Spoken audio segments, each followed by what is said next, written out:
கிட்டத்தட்ட 2 வருஷம் அந்த ஹராஸ்மெண்ட் கோ த்ரூ பண்ணனால நான் வந்து வெளியில் வந்தது. அண்ணாமலையோட டர்ட்டி பாலிடிக்ஸ் அது வந்து நான் வந்து தைரியமாக சொல்வேன். இது வரைக்கும் என்ன பண்ணியிருக்காரு, வார் ரூம் வச்சு குலைக்கிறது, எல்லாரையும் பார்த்து குலைக்கிறது. அண்ணாமலை வார் ரூமில் இருக்கிறவங்க எல்லாருமே கொஞ்சம் மனநிலை சரியில்லாதவங்க. திமுக நம்பி வச்சது இன்னைக்கு வந்து அவங்களுக்கு இவ்வளோ பெரிய ஏழ்ரை வந்ததுக்கு காரணமே இந்த சுனில் கனகலும் இந்த அண்ணாமலையும் தான் காரணம். ஸோ என்னை பொறுத்த வரைக்கும் இன்னைக்கு இந்த பாம் த்ரெட் கூட வந்து எனக்கு அந்த வார் ரூம் மேலே தான் சந்தேகம். அண்ணாமலை என்பவர் வந்து அவர் வந்து ஷார்ட் டைமில் நான் எப்படியாவது நான் வந்து பணக்காரன் ஆயிடணும், இந்த இடி ஐடி ரெய்டுன்ற பேரில் வந்து நிறைய சம்பாதிச்சிருக்கிறதா நான் கேள்விப்பட்டேன். இவங்க என்ன நம்பிட்டு இருக்காங்கன்னா, டாஸ்மாக் விஷயத்தில் வந்து அண்ணாமலை யூனியன் மினிஸ்டர் ஆயிட்டான்னா திமுகவை தப்பிக்க வச்சிருவாங்க. அதெல்லாம் முட்டாள்தனம். 3.5 வருஷத்தில் வந்து இவ்வளோ பணம் சம்பாதிச்சிருக்காருன்னா அப்போது டெஃபினட்டாக அன்பிலீவபிள். இன்றைக்கி வார் ரூம் நடத்தக்கூடிய விஷயம் நீங்கள் எடுத்துக்கோங்க. அந்த வார் ரூம்க்கு எங்கேருந்து பணம் வருது?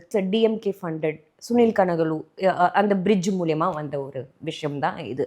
நேயர்களே, இது போன்ற ஒரு நல்ல வீடியோக்களை தொடர்ந்து நாங்கள் தர இருக்கிறோம். உங்களுடைய சப்போர்ட்ன்றது எங்கள் சேனலை பின்தொடர்ந்து எங்கள் சேனலை வந்து நீங்கள் சப்ஸ்கிரைப் பண்ணுறது தான் என்பதை நாங்கள் மூலம் தெரிவிச்சுக்கிறோம்.